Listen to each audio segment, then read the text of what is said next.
एक राजा ब्राह्मणों को लंगर में महल के आंगन में भोजन करा रहा था। राजा का रसोइया खुले आंगन में भोजन पका रहा था। उसी समय एक चील अपने पंजे में एक जिंदा सांप को लेकर राजा के महल के ऊपर से गुजरी।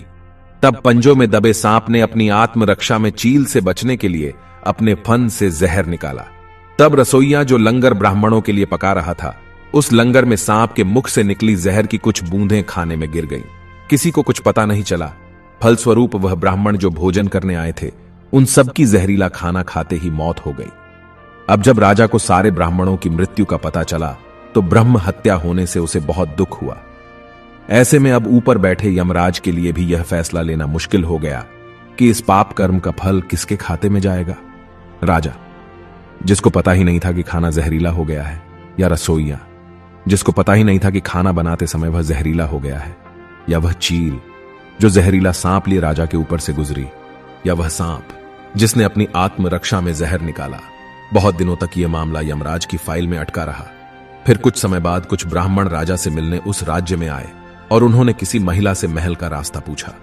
उस महिला ने महल का रास्ता तो बता दिया, पर रास्ता बताने के साथ साथ ब्राह्मणों से यह भी कह दिया कि देखो भाई, जरा ध्यान रखना, वह राजा आप जैसे ब्राह्मणों को खाने में जहर देकर मार देता है। बस जैसे ही उस महिला ने ये शब्द कहे, उसी समय यमराज ने फैसला ले लिया कि उन मृत ब्राह्मणों की मृत्यु के पाप का फल इस महिला के खाते में जाएगा और इसे उस पाप का फल भुगतना होगा। यमराज के दूतों ने पूछा, प्रभु ऐसा क्यों, जबकि उन मृत ब्राह्मणों की हत्या में उस महिला की कोई भूमिका भी नहीं थी। तब यमराज ने कहा कि भाई देखो, जब कोई व्यक्ति पाप करता है तब उसे बड़ा आनंद मिलता है, पर उन मृत ब्राह्मणों की हत्या से ना तो राजा को आनंद मिला, ना ही उस रसोइया को आनंद मिला, ना ही उस सांप को आनंद मिला, और ना ही उस चील को आनंद मिला, पर उस पाप कर्म की घटना का बुराई करने के भाव से बखान कर उस महिला को जरूर आनंद मिला। इसलिए राजा के उस अनजाने पाप कर्म का फल अब इस महिला के खाते में जाएगा।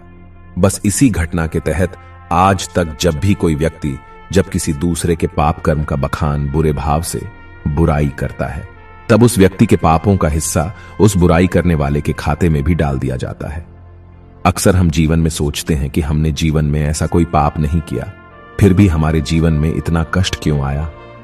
यह कष्ट और कहीं से नहीं, बल्कि लोगों की बुराई करने के कारण उनके पाप कर्मों से आया होता है, जो बुराई करते ही हमारे खाते में ट्रांसफर हो जाता है। इसलिए आज से ही संकल्प कर ले कि किसी के भी और किसी भी पाप कर्म का बखान बुरे भाव से कभी नहीं करना, यानी किसी की भी बुराई या चुगली कभी नहीं करनी है। लेकिन यदि फिर भी हम ऐसा करते हैं तो हमें ही इसका फल आज नहीं तो कल जरूर भुगतना ही पड़ेगा।